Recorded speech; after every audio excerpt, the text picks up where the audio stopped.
Yang artinya ketika dia menentukan akad jam 5 pagi, dia sudah mengiyakan konsep kejawen itu sendiri dong. Halo semuanya, selamat datang di Podcast Talk. Podcast Take It or Leave It bersama saya, Gunawan Gepi Kristianto.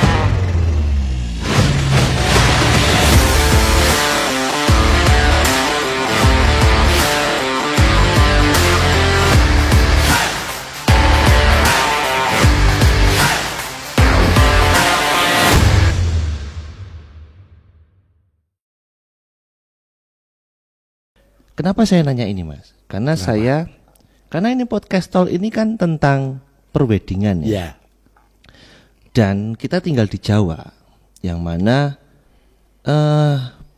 budaya pernikahan Jawa itu sangat kental banget dengan kejawen itu tadi. Iya, tradisi-tradisi itu. Iya. Seremoni. Iya, betul. Pertanyaan saya, ketika kemarin saya ngobrol sama Mbak Rati, kemudian ada teman saya dari Purwodadi waktu itu, kebetulan dia itu terahnya memang terah perias. Yeah. Selalu menjawab selalu menyinggung tentang kebudayaan, tentang kejawen dan lain sebagainya. Pertanyaan saya, biar gampang ya Mas, saya bilang konsep aja ya, biar gampang. Konsep kejawen ini untuk para perias yang notabene beragama piye Mas? Kalau misalnya tadi memang kejawen itu bisa dianggap sebagai agama, orang sekarang, perias-perias itu kan tetap orang yang terkonsep dalam agama kan. Nah itu terus yang lakoni harus nganu ya, harus apa? Memadukan. Iya, karena saya yakin yang mau jadi perias di luar sana banyak. Tapi kadang kan, ini kok enggak sesuai sama agamaku ya, sorry ya. Kalau misalnya menyinggung, tapi ini realita bahwa sebenarnya iku piye Mas, korelasinya gimana? Di pemahaman sekarang saya nggak berani ngejas ya. Cuma saya nek cerita kasus nyata kan gini aja. Ada unen-unen bahwa negara mau toto, desa mau coro. Naikin dikit Mas. Naikin dikit. Okay. Yes. Nah, oke. Negara mau toto, desa mau coro. Bahwa masing-masing tempat itu punya adat dan tradisi sendiri. Sementara di Jawa sendiri, misalkan dalam hal ini mulai menjurus ke masalah perweddingan atau masalah pernikahan. Pernikahan dalam sebuah konsep Jawa ini kan bukan sesuatu yang sederhana. Itu sesuatu yang sakral yang akan mengikat seumur hidup. Iya. Sehingga di prosesnya sendiri panjang banget Mas, dari pra pernikahan itu diri-diri. Nek di jenengan paling cuman katekisasi atau konseling gitu. Nek di Jawa ada proses pingitan, macam-macam. Bener-bener dipersiapkan sedemikian rupa, baik mulai dari mempersiapkan siapa calonnya, hari pernikahannya, ngitung tanggal, gimana ngitung tanggal dan lain sebagainya, semuanya detail. Terus pada saat pernikahan sendiri bukan sesederhana bagaimana ikrar, ngucap janji, sumpah atau ijab kabul, enggak, tapi itu benar-benar sebuah perjanjian mati nek bahasa saya antara kedua belah pihak. Sehingga ornamen-ornamen atau simbol-simbol yang digunakan itu ya sebenarnya nggak bisa sembarangan. Oh gitu. Sehingga nek sekarang kok pertanyaan jenengan, misalkan tadi untuk prias-prias sekarang yang katakanlah punya keyakinan yang berbeda dengan keyakinan Jawa, sing meng lakoni piye? Ya tak kembalikan lagi, percaya nggak percaya kasus nyatanya seperti itu. Yang penting nek saya jangan dirusak aja. Nek sekarang kan sudah terlanjur banyak yang dirusak. Enggak dirusak dong, dimodifikasi. Tapi gini, nek itu adalah simbol. Sementara alam semesta ini kan dia paling jujur membaca simbol, Mas. Iya. Ya, nek itu adalah simbol atau katakanlah rambu-rambu paling sederhana nih. Nek rambu-rambu dilarang masuk atau dilarang melintas itu kan buletan warna merah, stripnya peletnya putih, terus di tengah ada strip putih gitu. Ketika itu dimodifikasi, alam bisa membaca simbol itu enggak? Bisa. Yakin. Baleni Mas. Rambu-rambu dilarang masuk ya, stop gitu kan. Bulet warna merah. strip pinggirnya warna putih. Terus di tengah ada strip minus gitu, warna putih. Orang kalau ngerti lalu lintas akan langsung ngerti bahwa itu kita dilarang masuk. Iya. Ya. Ketika rambu-rambunya dimodifikasi, ditambahi pernik-pernik opo dan lain sebagainya, terbaca enggak pesannya? Terbaca tapi agak sedikit butuh waktu dan ngaco kan. Dan ngaco. Akan lebih ekstrimnya gini lagi. Yang jelas tetap itu ngerusak apa ya? Tatanan? Ngerusak tatanan pasti. Ngerusak tatanan. Tapi it's okay kah atau kalau itu jadi kesepakatan publik buat manusianya mungkin oke. Tapi buat alam belum tentu. Iya. Saat tadi saya nyontok ke rambu-rambu karena ini kan tatanan buat manusia. Oke. Sepanjang pada akhirnya orang semua sepakat bahwa rambu-rambu stop itu dirubah. Oke. Ya nggak masalah. Tapi tidak ada kesepakatan itu akan bingung ke orang yang iya sih akan melintas. Betul, paling nggak butuh waktu untuk memahami itu sehingga orang ngerti maksudnya. Itu orang yang masih bisa mentoleransi dengan dengan simbol-simbol yang ada. Nek alam ini dia kan lebih jujur membaca segala sesuatu nih. Betul. Dan dia nggak pernah toleransi loh. Dan nggak pernah ngapusi ya. Iya. Begitu dia membaca kode yang salah, ya maka dia akan membaca sebagaimana kode yang dibaca itu. Bahkan khawatirnya jangan-jangan kode itu tidak terbaca lagi karena terlalu dimodifikasi. Jadi ngapain bikin ritual ya? Iya, sekarang kan ngapain bikin ritual? Kebutuhannya kan fotomu kan apik, Mas. Balang-balangan suruh atau apa kan main fotonya kan. Karena apik. Kemarin menarik Mas Pak Prabu. Mbak Ratih, itu kan kalau kita kenal kan ya perias Mbak Ratih itu yang kemarin di episode episode yang sebelumnya ya. Dia itu dibilang senior juga belum, dibilang junior juga sudah enggak. Tapi dia cerita kemarin bahwa dia melakukan ritual-ritual itu dan dia bilang kalau dia nggak kuat dengan ritual itu gitu. Waktu saya nikah tak potong dikit, yang rias saya Bu Anika Diono. Oke. Suaminya beliau Nasrani yang sangat taat. Oke. Suaminya tokoh gereja. Tapi beliau berpuasa buat saya. Istriku ditreatment sedemikian rupa sebelum acara. Aku yo kon poso. Jindul Mas merinding aku sumpah. Ket wingi aku nek ngomong kalau saya ngomongin ini saya tuh merinding selalu. Lanjut. Terus. Dari sekian banyak pada waktu itu saya sudah punya banyak kenalan perias nggih. Ya banyak banget lah, mungkin lebih dari 10 gitu. Tapi kenapa pada akhirnya saya milih Bu Ani? Karena saya tahu yang beliau lakukan sesuai pakem. Meskipun ada beberapa yang ditoleransi, misalkan pakaiannya di modern sidik nggak apa-apa, tapi proses pernak-perniknya, diri-dirinya itu pakem semua. Dan di Magelang salah satu perias yang sangat pakem sekali, beliau sudah kasuwargan, Bu Singgih, Ibu Emas Bilung. Oh, saya Ibu Emas Bilung Sorowito itu seorang perias yang ketika mau ngerias bener-bener diri-diri, detail ya. Nek sekarang kan orang mau ngerias kadang-kadang pekewo dengan sing digawe ya, nggak minta. Nek dulu kan harus ada sajen ingkung segala macam dan lain sebagainya. Saya masih ingat tuh di tahun 2015-14an masih bertahan itu. Sekarang kok kayaknya sekarang perias mau minta ya wedi nek kelangan job. Iya betul. Kayak ini yang mau nikah nuwun sewu rada tidak mentoleransi itu daripada akhirnya dia milih yang lain. Ya udah ditoleransi. Di samping kemungkinan banyak sekali pria-pria yang sudah nggak ngerti itu. Oke, Mas, berarti aku iki mumpung saya ingat nih. Ya. Tadi kan saya di awal tadi saya nanya bahwa kejawen itu bisa dianggap sebagai agama, bisa kejawen itu ya cuman laku sebagai orang Jawa. Ya. Misalnya orang Inggris tapi dia ngelakoni kebudayaan Jawa, dia bisa disebut sebagai kejawen. Ya. Berarti nih ketika ada perias yang dia memilih sebuah agama, dia sudah memeluk sebuah agama, kemudian mau ngelakoni kejawen, sebenarnya nggak masalah toh? Nggak masalah. Masalahnya di mana? Oke. Gampangannya sekarang gini, bule ketika dia nggak bisa makan gudeg, terus dia makan gudeg dengan aneka bumbu yang dia nggak pernah ngerti juga nggak masalah kan? Iya sih. Kan betul. Proses ini kan hanya pernak-perniknya. Oke. Hanya pernah. Jadi berarti gini ya. Berarti mungkin buat teman-teman atau para calon klien di luaran sana yang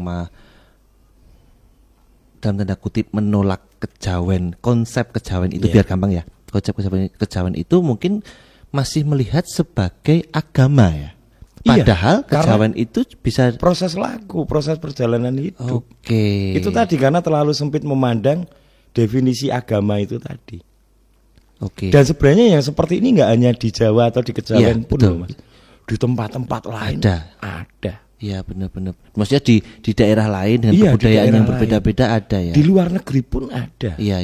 Di Jepang, di Cina, di India, sebuah tata cara untuk sesuatu itu pasti selalu ada. Karena itu produk budaya ya. Iya, produk budaya. Dan budaya itu kan perkembangan zaman ya. Waktu itu dia mau mengkonsep berterima kasih pada alam semesta itu dengan caranya dia sendiri ya. Nah, pertanyaannya masih relevan apa enggak? Iya, saya meyakini bahwa ini masih relevan. Masih relevan. Hanya saja kan kita sok mengabaikan. Iya. Kalau dengan definisi, dengan penjelasan Pak Prabu yang begitu panjang, kalau pertanyaannya relevan atau tidak, buat saya sih kayaknya relevan. Sih. Tinggal kita melihatnya seperti apa. Karena gini Pak Prabu, kita ambil contoh ada Prias A dan B. Dua ini misalnya sama-sama laku kejawen. Tapi mereka berdua beda agama. Ketika dia mengucap panggil lah katakanlah, dia kan kayak gitu kan. Nyuwuk terus pakai rokok disepul. Iya, gitu. Juru sembogo gitu kan. Waktu saya ngelihat ritual-ritual itu sebenarnya ini pertanyaan udah lama banget. Satu, apa yang dia omongkan? Ini nanti Pak Prabu jawab ya. Poinnya. Terus yang kedua, apakah yang dia omongkan itu terkonsep dalam kejawen itu sendiri atau menggunakan agama yang dia anut? Nek ngomong dari sisi Jawanya, sepemahaman saya, yang namanya mangku manten atau dukun manten. Nek sekarang Prias kan duneke dukun manten ya wis wegah. Nek dulu kan mereka disebut mangku. Itu bener-bener dia bertanggung jawab terhadap kaya penghulu gitulah mungkin istilahnya. Cuma nek penghulu itu kan sing ngesahke ya. Dia yang nyekseni bahwa proses ucap janji ini sah gitu. Nek dukun nganten atau mangku nganten pada waktu itu, pada dulu, dia benar-benar seseorang yang diserahi oleh keluarga manten untuk mempersiapkan segala sesuatunya agar semuanya berjalan lancar. Tidak hanya di proses pernikahannya yang lancar. Ketika konsep Prias itu masih dengan tatanan dulu dong. Ya? Iya. Dengan tatanan. Tidak hanya bertanggung jawab di pernikahannya tapi dia juga bertanggung jawab sampai ke akhir ini bakal langgeng atau tidak. Makanya ketika nyuwuk itu yang diucapkan pun doa. Nyuwuk itu apa? Ya tadi ngepus itu tadi. Itu nyuwuk. Itu yang diucapkan pun doa. Gampangnya sederhananya mungkin kalimatnya gini. Niat ingsun jabang bayine si cowok sama si cewek ini nggone palakrama mbangun baliwismo langgeng tekan kakek ninen gitu. Itu mesti doa-doa yang baik. Gitu. Hanya saja sekarang profesi Prias itu kan hanya dianggap sebagai pelengkap dari sebuah proses pernikahan yang hanya di event pernikahannya. Nek dulu Prias itu ya konselor bareng. Gitu ya. Bahkan saya pernah dengar bahwa kalau ada zaman dulu ya konsep Prias megang pengantin sampai pengantinnya nyun sewu cerai, itu sebuah kegagalan. Itu dia, karena dia punya tanggung jawab bukan hanya di eventnya itu, bukan hanya di proses pernikahannya, tapi sampai di kelanjutannya nanti. Tanggung jawab moralnya loh ya. Makanya dia benar-benar mempersiapkan sedemikian rupa. Dia ngelakoni poso, mempersiapkan upacaranya pada saat proses ijab atau panggihnya dan lain sebagainya. Sebelum itu upakara itu pernak-perniknya dia siapkan sedemikian rupa. Berarti ketika suwuk tadi itu dia kan mengucap syukur dan doa untuk dua orang dua calon pengantin ini kan. Ya pengantin ya, udah saya. Dia berdoanya ke Tuhan yang sama kan? Iya. Sepanjang kita memahami banyak Tuhan itu Tuhan. Iya sih, benar sih. Kayak kita memahami ada banyak Tuhan. Iya, maksud saya waduh, ini sebenarnya saya nggak mau masuk ke ranah agama, tapi ini menarik. Maksudnya ketika seorang prias A yang beragama A dan prias B yang beragama B, doanya sama kan? Maksudnya doanya dengan masing-masing bisa kan? Iya kan? Iya. Tuhannya kan sama. Selama Tuhan kita masih selama kita masih percaya bahwa Tuhan itu Zaka, kamu muslim ya? Nek Tuhane wong Kristen sapa? Nek Tuhane wong Kristen sapa?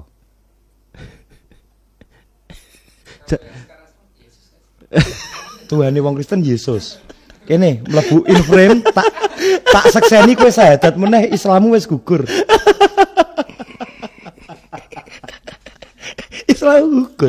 Ketika kita meyakini bahwa tidak ada Tuhan selain Allah, kowe takoni Tuhane wong Kristen sapa yo? Ora ngerti ku Tuhan ki yo Allah gitu. Makanya itu tadi persepsi tentang Tuhan kan ada banyak banget. Iya. Nah, ketika persepsi tentang Tuhan itu banyak banget, itu juga selama juga karena perkembangan zaman juga ya Pak? Ya karena pinter-pinter menungso juga. Karena pendeknya kita memahami tentang gitu ya? Tuhan itu tadi. Nek kita balik memahami ke agama tadi ya. Ya nek kita memahami bahwa Tuhan itu maha segalanya, nggak mungkin dong beliau hanya menciptakan satu pola, satu metode untuk menyatu dengan beliau. Itu di pemahaman saya sih, dan sangat boleh salah. Iya. Dan kebenaran itu kan hanya ada dalam diri saya. Iya. Nggak ada dong kebenaran yang absolut. Iya, betul. Nek bahasane Sujiwo Tejo kecuali matematika, itu pun kesepakatan bersama. Kesepakatan bersama, ya. Kebenaran yang absolut adalah ketika semua orang menyepakati itu. Iya, betul. Ning nek menungso sepakat Gusti Allah ra sepakat piye? Iya. Ya tabrakan. Tabrakan kan gitu. Oke. Artinya ya sesuai dengan imani aja nek. Gini, menurut saya apapun keyakinannya, jika perias itu menyadari bahwa profesi dia sebagai perias itu bukan hanya sekedar bertanggung jawab di acara pernikahan atau perhelatan pernikahan itu, tapi dia juga bertanggung jawab akan kelangsungan pernikahan itu. Mestinya apapun keyakinannya dia akan menata dirinya sedemikian rupa. Enggak hanya sekedar meningkatkan grade-nya dengan belajar make up sedemikian rupa, sertifikasi dan lain sebagainya, tapi juga batinnya diolah juga. Sehingga pada saat dia memegang klien, itu benar-benar dia bahasanya mampu memastikan bahwa ini pernikahan akan berlangsung lama sesuai atau akan berlangsung sampai selama-lamanya sesuai dengan doa harapan dia. Oke, karena kemarin kan ya ini balik ke Mbak Rati. Jadi kayak jawab kemarin ya Jack ya. Karena kemarin pertanyaanku ke Mbak Rati 11-12 sama, hampir sama kayak dengan ini. Cuman ketika saya tanya ke Mbak Rati, ritualnya apa wae Mbak dicitani, bla bla dicitani gitu. Saya nangkep satu garis, satu poin. Satu poin intinya adalah menurut Mbak Rati itu lakunya itu beda-beda. Setiap perias itu beda-beda. Sesuai dengan paweton dan pawukon dari kliennya. Betul. Terus dia cita-cita. Saya narik satu garis bahwa seorang perias itu memang harus sudah selesai sama hidupnya. Harusnya kan dia sebagai dia nggak beda menurut saya ya. Dia nggak jauh berbeda dengan pemuka agama. Dengan pendeta yang menikahkan atau dengan penghulu yang menikahkan. Posisinya sama, tanggung jawabnya sama, perannya sama. Saya punya saudara yang kebetulan penghulu, yang ketika dia mau menikahkan seseorang, poso dhisik loh Mas. Oh iya. Nek penghulu ya. Iya. Nek penghulu saiki aku kurang ngerti. Ya mungkin karena ini kewajiban. Mungkin ada juga ya yang laku itu kayak gitu. Pastinya ada. Sekarang lagi viral kan neng gone sosmed ada sing keren banget, dia sebelum menikahkan dia ngasih petuah yang banget. Iya. Saya berharap beliau melakukan hal yang sama, bahwa beliau melangsungkan pernikahan terhadap seseorang itu, beliau memastikan bahwa pernikahan ini akan berlangsung sampai benar-benar maut memisahkan. Nah, Kalau semua Prias memahami itu bahwa bukan sekedar ngoret-oret wajah, noto pakaian dan lain sebagainya, tapi dia juga bertanggung jawab terhadap kelangsungan pernikahan itu, mestinya dia menempa kualitas dirinya juga. Saya tentunya nggak bisa intervensi lebih jauh lagi. Karena sependek pengetahuan saya, nek dulu itu orang milih Prias itu nggak sesederhana sekarang, sebulan sebelumnya booking dan lain sebagainya. Mungkin bisa 3 bulan, 6 bulan. Dulu orang merencanakan pernikahan itu kan nggak pendek, Mas. Panjang banget waktunya. Dan diproses misalkan gini ya, 6 bulan lagi akan menikah. Hari ini sudah menentukan Prias. Sing nun sewu dalam tanda kutip dia ngerti pakem. Aturannya seperti apa. Maka komunikasi dan interaksi sudah mulai dibangun terus. Sama kayak saya dengan Bu Ani pada waktu itu. Sering komunikasi sehingga arahan-arahan dari beliau dilakukan. Mas salonnya diajak sini, tak openi, tak rumat gitu. Ya di rumah di sana diupokoro sedemikian rupa. Oh iya. Ini nyambung dengan episodeku yang pertama-tama dulu, Jack. Yang fotografer hamba MUA itu, Jack. Jadi saya merasa bahwa ini opini saya sih, Mas. Opini saya bahwa Prias itu zaman dulu itu karena zaman ini karena opini saya, jadi kayak riset saya asal aja bahwa dulu itu kan yang paling moncer Prias. Jadi ya orang nyari pertama itu Prias. Jadi sama si Prias itu digunakan chance itu, kesempatan itu untuk aku punya dekor loh, aku punya foto loh, jadi semuanya berdasarkan Prias gitu. Jadi kayak begitu jenengan tadi bilang kalau direncanakan panjang segala macam, ketemu nih sama riset ngawur-ngawurannya saya. Jadi bahwa memang dulu pernikahan itu memang disiapkan jauh-jauh hari. Yang kedua jauh-jauh hari karena harinya harus dihitung. Buat Priasnya juga harus mempersiapkan ini itu dan lain sebagainya gitu-gitu ya. Iya. Oke. Itu pun saya gagal loh, Mas. Ya curhat nih. Oh gitu ya. Itu karena saya dari awal sudah ngerti bahwa petong saya nggak masuk. Nggak nyambung. Petongnya udah nggak masuk. Jadi waktu itu saya sudah ya ego ya jelas ya. Ketika saya ngitung wah jane ra masuk nih wong kadung tresno kadung wis lakoni lah. Dengan harapan bahwa di perjalanan hidup segala sesuatunya akan merubah keadaan. Tapi ternyata nggak bisa. Buat teman-teman, petong itu adalah hitung-hitungan. Sistem perhitungan. Hitung-hitungan Jawa yang kalau di Jawa itu ada yang cowok itu kalau dijumlah-jumlahin itu ketemu angka, yang cewek itu dijumlah-jumlahin dari lahir ya. Iya. Dari ada weton dan wuku. Iya ada. Pokoknya hari lahir lah gitu-gitulah. Itu dihitung-hitung. Ketika dua angka cewek sama cowok ini cocok atau tidak cocok bisa kelihatan di situ. Gitu. Dan sampai hari ini masih ada. Masih banyak. Saya hari ini sering kali melayani itu. Orang mau nikah datang ke saya suruh ngitung gitu. Tapi ada mindset gini, Mas. Ketika ada meme lah ya, ada meme cintaku kandas petung Jawa gitu kan. Kadang ada orang yang tidak mau ngitung. Iya. Karena nanti jadi tersugesti. Bener nggak, Mas? Ya, itu mau dianggap sebagai sugesti apa enggak, tapi itu realita ya.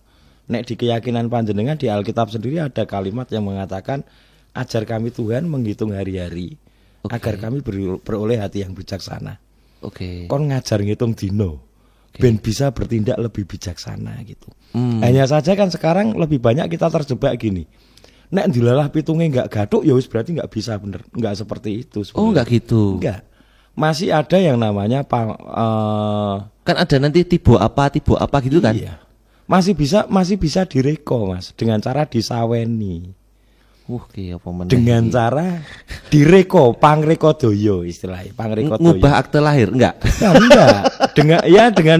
Dengan simbol-simbol tertentu istilahnya. Janjane gini, misalkan hitungan kasar ada tek liek jodoh kemil ya. Tek itu mati, kliak itu ya tenger-tenger urip ning ra iso ngopo-ngopo.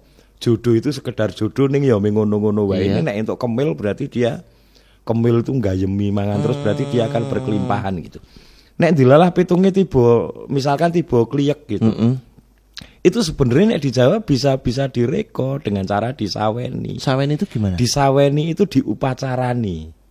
Oh gitu. Dengan proses tertentu sehingga ini yang seharusnya tidak baik direko agar menjadi lebih baik.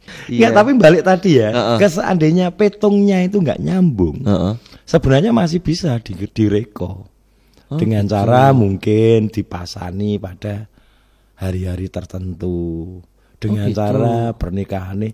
Sering denger ya, atau mungkin pernah ngalami ijab harus di jam tertentu gitu. Pernah ijab di jam 5 pagi? Saya belum pernah. Saya pernah. Paling pagi jam 7 saya. Jam 7, saya jam 5 pagi pernah. Oh ya? Karena petungnya harus seperti itu. Dan saya maklum aja, mungkin karena dari hasil perhitungannya memang harus di jam itu gitu. Yang artinya, sorry ini saya potong sedikit. Yang artinya ketika dia menentukan akad jam 5 pagi, dia sudah mengiyakan konsep kejawen itu sendiri dong. Pasti. Pasti. Nggak mungkin lah nek saiki lumrah-lumrah ya. Nun sewu baik pendeta, penghulu maupun mangku ya di jam-jam kerja lah. Oke. Tapi nek mendadak kok penghulunya harus jam 10 malam atau jam 5 pagi. Mesti ada input-input masukan entah dari kerabat, orang tua atau apa yang mengharuskan itu. Bahkan saya ada beberapa ulama juga kiai yang sering dimintain jasa buat ngitung. Dia juga sering kali detail. Ngasih harinya harus hari ini, jamnya jam sekian, ngadepnya detail banget. Dan itu sebenarnya itu adalah cara salah satu mereka ngrekodoyo tadi agar semuanya menjadi baik untuk terutama untuk pengantinnya itu. Pada ujung-ujungnya adalah supaya pengantinnya baik, acaranya lancar, langgeng gitu-gitu ya. Oke. Dan itu yang seharusnya peran tambahan yang dilakukan oleh perias-perias. Harusnya. Kecuali memang dia mau ngambil genre modern sekalian nggak masalah. Nggak masalah ya. Nggak masalah. Tapi kalau dia berani ngambil genre pakem, misalkan Jawa yang memang benar-benar pakem, seharusnya dia juga mulai membekali dirinya dengan pengetahuan-pengetahuan itu. Membekali dirinya dengan pengetahuan-pengetahuan itu, yang artinya dia harus belajar tentang kejawen itu sendiri ya. Tentang, saya yakin kok misalnya dan orang belajar kan nggak salah.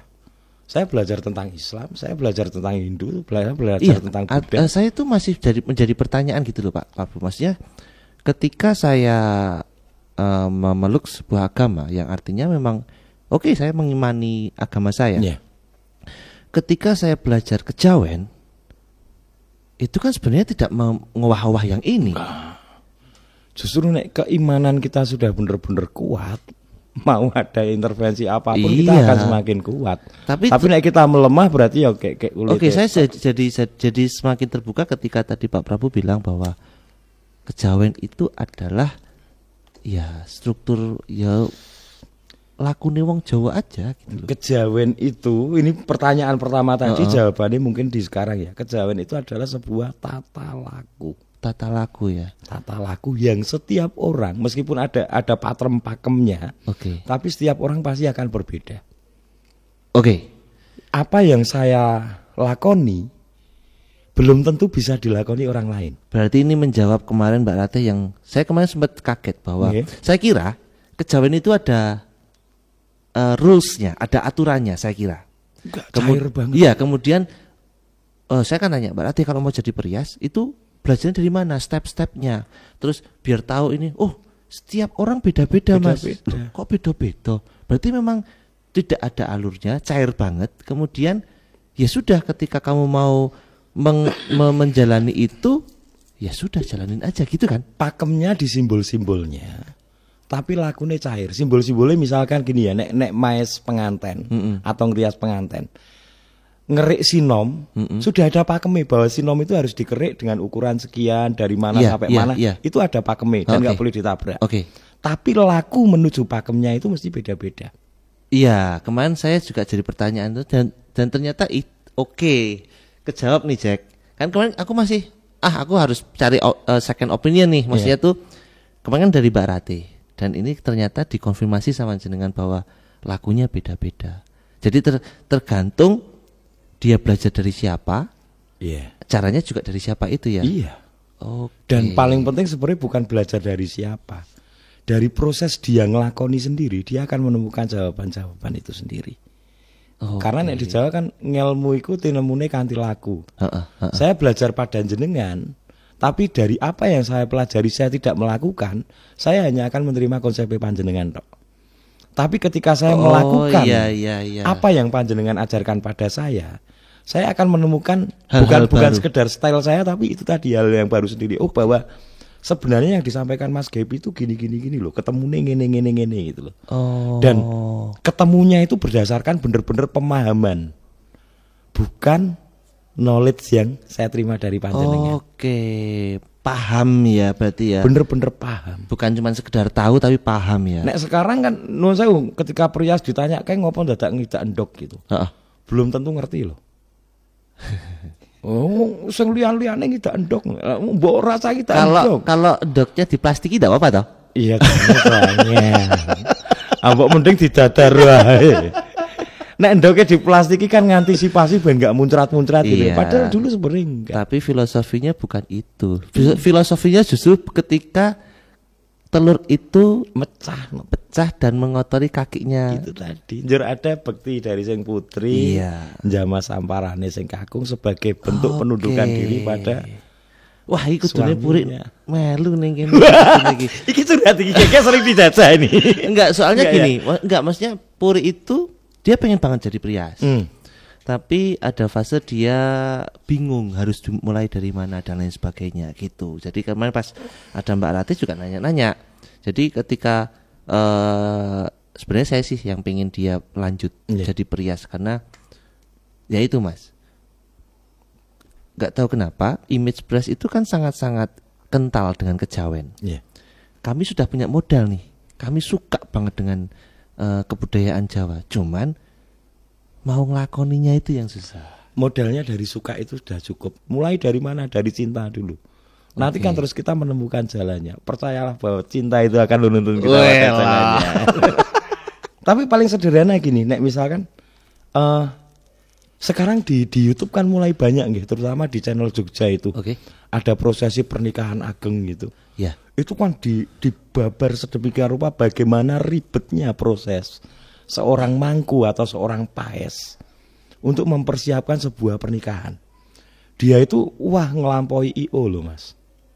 Iya, tadi saya kepikiran kayak gitu sih. Ngelampaui IO dia, dan nggak sekedar tanggung jawab dia nggak sekedar hanya di acara pernikahannya itu, tapi sampai panjang jauh di kemudian harinya. Abot ya. Abot dan ya abot karek sing lakoni lah. Iya sih. Karek sing lakoni. Dan Pak Prabu masih tahu ada yang masih melakukan itu? Magelang beberapa aja tapi ya banyak yang ditoleransi. Mungkin Mbak Rate salah satunya. Dan toleransi itu nggak buruk ya? Nggak buruk. Itu kan ya itu adalah toleransi itu nek bahasa saya kan strategi diplomasi ya. Biar bisa diterima. Iya. Tapi kan ada beberapa hal yang memang tidak bisa ditoleransi. Misalkan contoh gini, seandainya saya seorang paes, saya seorang mangku pernikahan, terus klien ini minta untuk saya dipaes secara pakem, misalkan paes ageng gitu ya. Ya seharusnya saya bener-bener pakem di paes ageng itu. Padahal paes ageng itu kalau yang sekarang ya, paes ageng itu kayaknya yang paling wah ya. Paling gagah, paling ya paling banyak dimodifikasi loh. Bisa jadi loh Pak Prabu, nanti kalau ada calon pengantin yang nonton obrolan kita sekarang itu, dia bisa bilang sama Priasnya, Mbak, ndoko aja diplastiki misalnya. Ya harusnya gitulah. Iya kan? Iya. Malah justru calon pengantinnya yang benerin gitu. Harusnya. Tolong telurnya jangan diplastikin. Pas diplastikin begitu pecah goreng buri didadar. Maning-man. Aduh, wah ini kalau diterusin bahaya Gicek. Isa telung jauh ramung-ramung Gicek. Aku selalu deg-degan deh pertanyaannya selalu ngeri-ngeri ya, tekan santet tekan luar lagi. Oke, pertanyaan terakhir Pak Prabu. Saya takutnya karena saya mencintai budaya Jawa ya. Cuman kalau ada tatanan kalimat yang yang bisa Pak Prabu sampaikan ke teman-teman atau ke mungkin calon-calon perias di luar sana, calon klien, bagaimana Pak Prabu menjelaskan bahwa budaya itu bukan sesuatu yang berbahaya untuk sebuah keyakinan? Monggo. Tadi sebenarnya di awal saya sudah sempat ngomong ya bahwa di quote dong. Iya, bahwa negara mawa tata, desa mawa cara. Setiap tempat pasti punya tatanan sendiri-sendiri. Oke. Dan tatanan itu mengikat terhadap semua yang ada di tempat itu, baik yang hidup maupun yang tidak hidup. Ketika tatanan itu dilanggar, ya konsekuensinya masing-masing. Nah, sekarang gini. Ketika kita meyakini sesuatu, meyakini sebuah konsep keimanan, mestinya semakin kuat kita mengimani sesuatu itu, kita nggak akan terpengaruh dengan sebuah tatanan. Ketika kita masih terpengaruh dengan sebuah tatanan yang ada, berarti keimanan kita masih rapuh. Dipertanyakan. Ya, nek terkait ini yang ada hubungannya apa nggih tadi? Keyakinan Jawa, konsep tatanan Jawa dengan sekelumit kecil. Nah, ini tentang pernikahan itu kan hanya sebagian kecil dari tatanan Jawa itu tadi. Mau percaya tidak percaya, monggo semua kembali ke sing lakoni dan lain sebagainya. Tapi kata kunci yang mau sampaikan bahwa di Jawa itu prosesi pernikahan itu sedemikian rupa sakralnya. Ketika kita ngutik-utik tatanan atau ngutik-utik kodek dari kodifikasinya, saya khawatir programnya menjadi kacau. Oke. Nek itu adalah sebuah program. Nek itu adalah sebuah dibayangkan sebagai yaitu program tadi, programming tadi ya. Ketika ada di utek-utek, dioprek sedemikian rupa dengan sengawur-ngawurnya, saya khawatir itu akan menjadi fake program dan akan berdampak pada yang tadi yang harusnya ditata sendiri. Tadi ya. Iya. Oke. Cuman apapun keyakinan nih, seandainya kita luwes saja ya, nek memang nggak mau mencampur adukkan atau sinkretis atau membaurkan antara tradisi dengan keyakinan, ya sudah ngambil aja yang sesuai keyakinan nih. Oke, karena kemarin dari Harpi sendiri itu ternyata sudah mengesahkan tata cara budaya Jawa, pernikahan Jawa, tata cara pernikahan Jawa. Tapi ada tambahan Muslimnya. Kenapa ketika itu ada sinkronisasi, berarti kan ada demand, ada permintaan, dan ketika ada permintaan terjadilah sebuah modifikasi segala macam. Nah, kalau dengan definisinya Pak Prabu barusan, yang seharusnya itu tidak perlu dimodifikasi sebenarnya tidak berbahaya kan? Tidak mengurangi keimanan seseorang, tidak akan mengurangi ritual-ritual yang sudah dilakukan orang itu pada keyakinan tertentu lah. Intinya adalah karena Jawa itu sebenarnya bukan kepercayaan, itu kejawen itu adalah laku. Iya. Tidak, ini kayak dua garis yang berbarengan gini kan? Iya. Berarti nggak masalah ya? Nggak masalah. Harusnya nggak masalah ya. Wis Tapi ketika itu dimodifikasi, jangan-jangan di Jawanya sendiri nggak masalah, tapi di sananya yang masalah. Di sana tuh di mana? Oh, di sebelahnya. Dimodifikasi. Iya. Oh. Misalkan tadi disebutkan dengan gini ya, Jawa dimodifikasi dengan Muslim gitu ya. Oke. Di Jawanya mungkin nggak masalah, di Muslimnya masalah nggak? Nah, oh iya sih. Tapi karena Muslim termasuk salah satu keyakinan yang batasan-batasannya jelas bahwa tidak boleh seperti ini, tidak boleh seperti ini dan lain sebagainya. Nek mau pakai tradisi Muslim, boleh nggak balang-balangan suruh? Iya, irat hangel sekali. Nah, ternyata dari Muslim sendiri tidak memperbolehkan. Ya sudah nggak usah sekalian gitu kan? Iya, boleh nggak tak minta endok? Boleh nggak pangkon-pangkonan? Iya. Bahwa sebenarnya proses itu adalah simbolisasi dari sebuah perjalanan hidup. Filosofi semua ya. Tapi ketika tidak usah Muslim lah, di Nasrani pun ketika itu nggak masuk, ya nggak usah dipakai sekalian, nggak apa-apa. Oke. Boleh nggak sih Pak Prabu, ini gatel banget nih saya. Tapi engko nek rakang itu tak cut gitu ya. Aku pengen tanya sini. Ketika saya Nasrani yang kuat, dan saya meyakini bahwa Balang Suruh itu tidak ada dalam agama saya. Tapi saya punya dua pilihan nih. Saya Nasrani yang kuat dan saya orang Jawa. Saya pengen ngelakoni Jawa. Tapi di Nasrani kan kayak bertolak belakang lah. Boleh nggak saya bilang bahwa ketika saya mau mengelakoni iki, ya sudah dilakoni baik. Semua upacaranya dilakoni aja. Bahwa yang saya yakini adalah ketika saya melakukan ini tidak terutik-utik. Bahwa saya tetap meyakini apa yang saya yakini. Gitu boleh nggak sih? Jadilah sesuai imanmu. Iya kan? Jadi balik lagi ke kita kan. Jadi bukan masalah benar atau salah kan? Enggak. Ini sebuah ilmu pasti loh istilahnya. Ilmu pasti itu bukan ilmu pasti, sorry. Sebuah alur yang memang arah tujuannya seperti itu atau konsep geraknya seperti itu. Nah, ketika jenengan meyakini bahwa ketika aku jalanin alur ini meskipun berseberangan dengan keyakinanku, semuanya akan jadi baik. Tinggal kuat-kuatan aja. Iman kita yang lebih kuat atau intimidasi terhadap alam bawah sadar kita yang lebih kuat. Jadi balik lagi, ini bukan tentang benar atau salah, keliru atau tidak keliru. Yang penting adalah balik lagi ke kita. Yang paling penting adalah dua hal ini tidak saling mengganggu sebenarnya. Karena beda jalur. Oke, ketemu jawabannya. Thank you. Thank you Pak Prabu. Ini sudah 1,5 jam. Sama-sama. Ini kan dilanjutin ngeri. Tambah dalam, tambah akeh durasi ini aku lagi ngedit mumet. Ngedit angel bener. Padahal rencana durasi berapa menit? 30. Wah, selamat. Dari pertanyaan-pertanyaan panjenengan tadi sebenarnya sama. Kalau dianggap bahwa Jawa ini anggapnya sebuah tatanan ya, atau undang-undang, aturan hukum. Mau dicampur adukkan sepanjang semuanya tidak masalah, nggak masalah.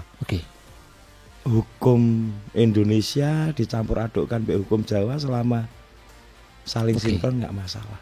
Jadi ya karena jalurnya kan beda ya. Iya, jalurnya beda. Asalnya bisa jalan bareng-bareng nggak masalah. Itu quote terakhir dari Pak Prabu. Saya Irawan Gaby Kristianto. Ciao.